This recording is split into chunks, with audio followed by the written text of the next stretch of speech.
आज के इस वीडियो में आपको मेरी वॉइस थोड़ी सी अलग लगेगी क्योंकि मुझे आज जुकाम हो रहा है। तो गाइज़ आज के इस वीडियो में हम कुछ इंटरेस्टिंग फ्रेजेस, कुछ इडियम्स और कुछ फ्रेजल वर्ब्स के बारे में बात करने वाले हैं। तो चलिएगा इस वीडियो को स्टार्ट करते हैं। हमारी पहली एक फ्रेज़ है as cool as cucumber. It means to be very calm and relaxed, मतलब बहुत ज़्यादा शांत और तनाव मुक्त। जैसे अगर मैं एग्जांपल लूँ, he was as cool as cucumber even he caught red handed stealing money. मतलब जब उसे चोरी करते हुए रंगे हाथों पकड़ा उसके बाद भी वह बहुत ज़्यादा शांत और तनाव मुक्त था। He was as cool as cucumber even he caught red handed stealing money. एक और एग्जाम्पल है you are as cool as cucumber as if nothing had happened. मतलब तुम इतने शांत और तनाव मुक्त हो मानो कि कुछ हुआ ही ना हो। You are as cool as cucumber as if nothing had happened. अगली हमारी एक फ्रेजल वर्ब है बिच अप। इसका मतलब होता है कुछ बेकार कर देना या फिर किसी चीज़ को बिगाड़ देना। जैसा अगर मैं एग्जांपल लूँ, रेन बिच्ड अप और plan to go to Nainital. मतलब बारिश ने नैनीताल जाने के हमारे प्लान को बेकार कर दिया या फिर बिगाड़ दिया। रेन बिच्ड अप और plan to go to Nainital. One more example, why are you bitching up my time in telling nonsense things. मतलब बेकार की चीज़ों को बताने में तुम मेरा समय क्यों बर्बाद कर रहे हो या फिर तुम मेरा समय क्यों बेकार कर रहे हो। Why are you bitching up my time in telling nonsense things. अगली एक फ्रेज़ है एज अप नाउ।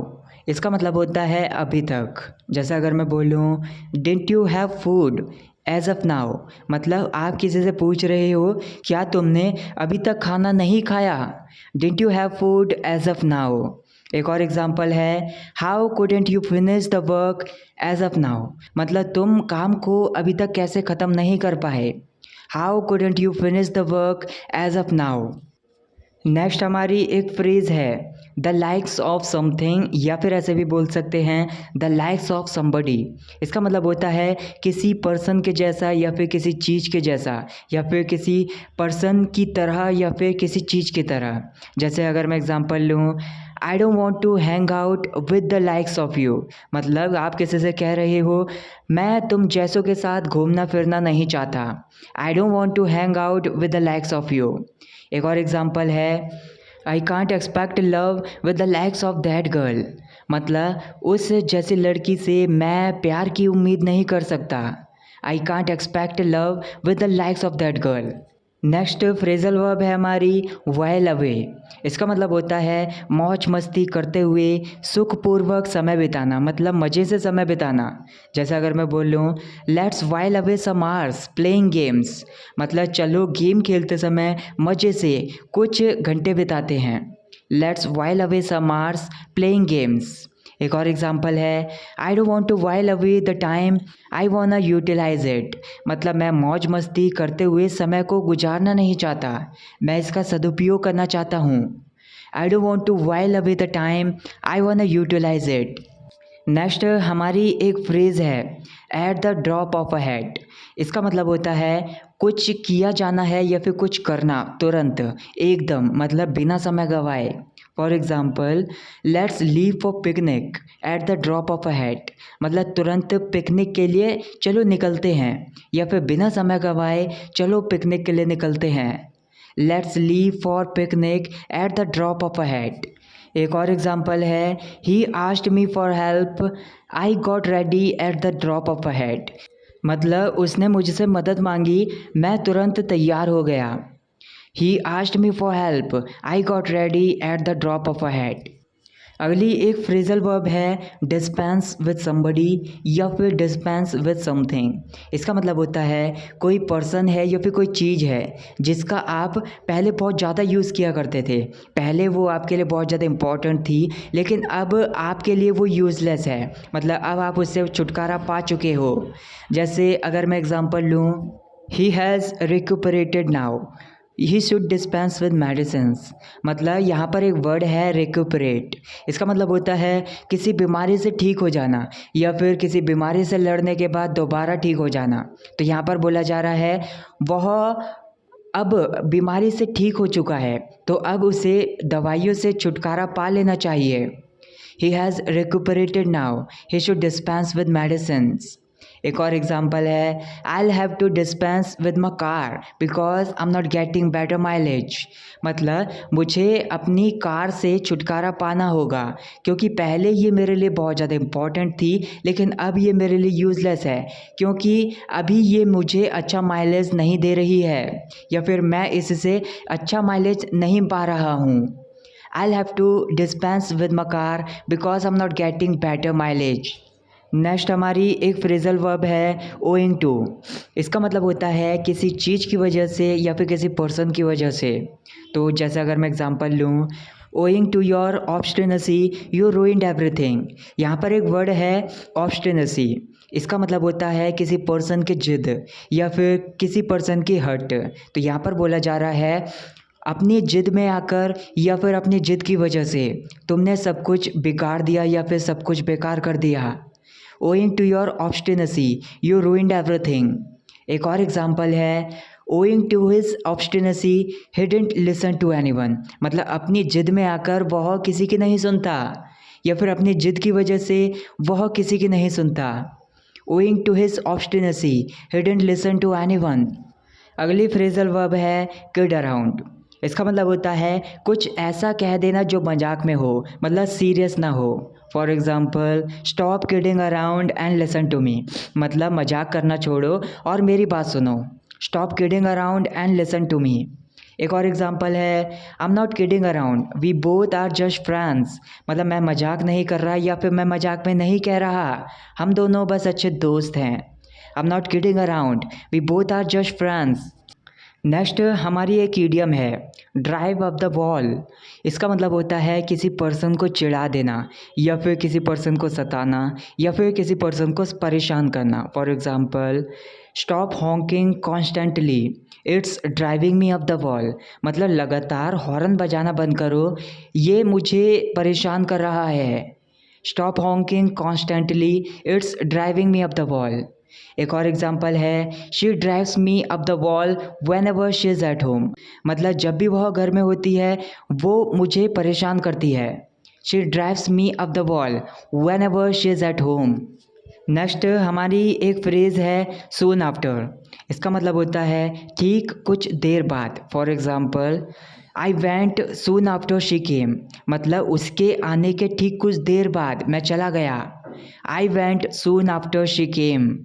एक और एग्जांपल है, we danced soon after we cut the cake. मतलब केक काटने के ठीक तुरंत बाद हमने डांस किया।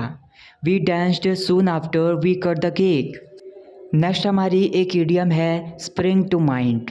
इसका मतलब होता है अचानक से दिमाग में कुछ आ जाना या फिर अचानक से कुछ सोच लेना। जैसा अगर मैं बोलूँ, a memory with her sprang to my mind and I smiled. मतलब उसके साथ बिताया हुआ एक पल अचानक से मेरे दिमाग में आया और मैं मुस्कुराया। A memory with her sprang to my mind and I smiled.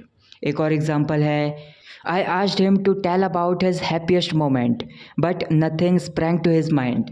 मतलब मैंने उससे सबसे खुशी का पल बताने के बारे में पूछा लेकिन उसके दिमाग में कुछ भी नहीं आया या फिर उसने कुछ भी नहीं सोचा।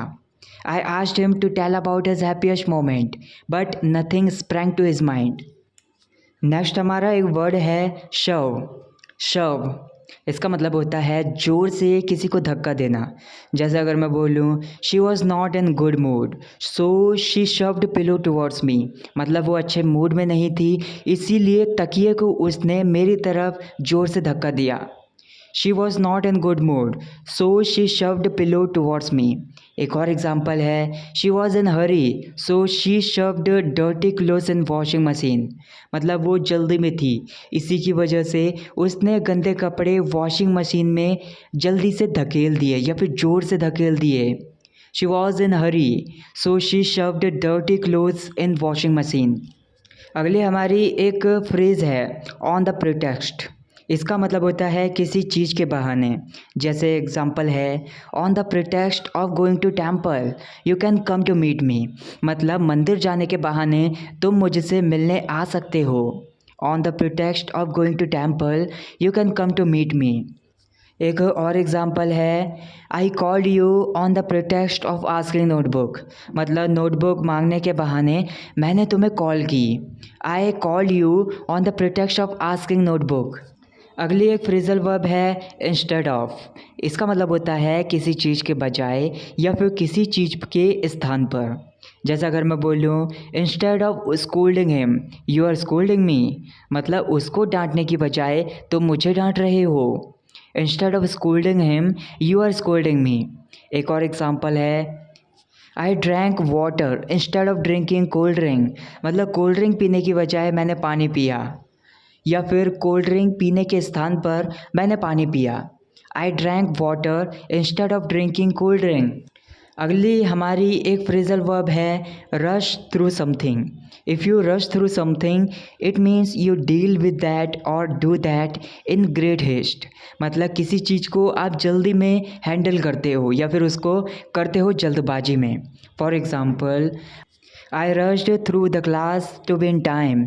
मतलब समय से पहले कक्षा में पहुंचने के लिए मैंने जल्दबाजी की। I rushed through the class to be in time. एक और एग्जांपल है, I rushed through the kid towards washroom because he needed to pee. मतलब बच्चे को टॉयलेट करनी थी तो इसी की वजह से मैं बच्चे को लेकर तेज़ी के साथ वॉशरूम की तरफ गया। I rushed through the kid towards washroom because he needed to pee. अगली हमारी एक फ्रेजल वर्ब है चिल आउट। इसका मतलब होता है मज़े से करना, मतलब मज़े लेना, या फिर आप बोल सकते हैं टेंशन नहीं लेना। जैसा अगर मैं बोलूँ how are you chilling out these days. मतलब आप किसी से कह रहे हो आप कैसे मज़े कर रहे हो आजकल। How are you chilling out these days. एक और एग्जांपल है, I am watching movies and chilling out.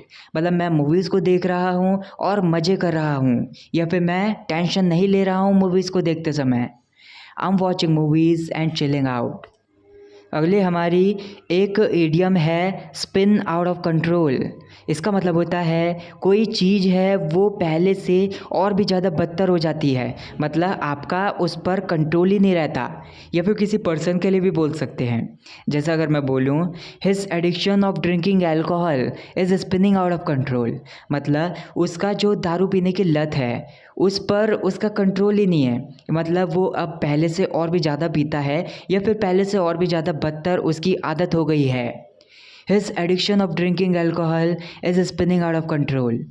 एक और एग्जांपल है, after leaving job I feel like my life is spinning out of control. मतलब जॉब को छोड़ने के बाद मुझे ऐसा लग रहा है कि मेरी जो ज़िंदगी है वो पहले से और ज़्यादा बदतर हो गई है या फिर बेकार हो रही है। After leaving job I feel like my life is spinning out of control.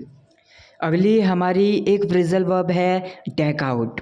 इसका मतलब होता है किसी पर्सन को या फिर किसी चीज़ को सजाना किसी स्पेशल पर्पस के लिए। जैसा अगर मैं बोलूँ this room is being decked out for birthday celebration. मतलब जन्मदिन के उत्सव के लिए जो ये कमरा है उसे सजाया जा रहा है, मतलब ये कोई स्पेशल पर्पस है तो इसीलिए कमरे को सजाया जा रहा है। This room is being decked out for birthday celebration. एक और एग्जांपल है, Fortuner car had been decked out for his wedding. मतलब उसकी शादी के लिए फॉर्चुनर कार को सजाया गया था। Fortuner car had been decked out for his wedding. अगली हमारी एक फ्रेजल वर्ब है ऑप्ट फॉर समथिंग। इसका मतलब होता है अच्छी तरह से सोच विचार करने के बाद कुछ चुनना या फिर किसी चीज़ का निर्णय लेना। जैसे अगर मैं एग्जांपल लूँ शी ऑप्टेड फॉर मैरिंग मी। इसका मतलब ये है कि अच्छी तरह से सोच विचार करने के बाद उसने मुझसे शादी करने के बारे में चुना या फिर शादी करने का निर्णय लिया। शी ऑप्टेड फॉर मैरिंग मी। अगला हमारा एक एडजेक्टिव है फेड अप। इसका मतलब होता है कोई पर्सन है जो परेशान है या फिर तंग है। For example I am really fed up with this work. मतलब इस काम से मैं बहुत ज़्यादा परेशान हूँ, सच में। I am really fed up with this work. एक और एग्जांपल है I am fed up of watching this movie. मतलब इस मूवी को देखते देखते मैं परेशान हूँ या फिर तंग हूँ। I am fed up of watching this movie. So that's it guys for this video. Guys मैं जानना चाहता हूँ कि आपको ये वीडियो कैसे लगी, आपने इस वीडियो से क्या नया सीखा, और आपके ऐसे कौन से वर्ड्स हैं जिन्हें आप ट्रांसलेट करना चाहते हो, जिन्हें आप चाहते हो कि मैं उन वर्ड्स को अपने नेक्स्ट वीडियो में लूँ। मुझे कमेंट करके ज़रूर बताइए।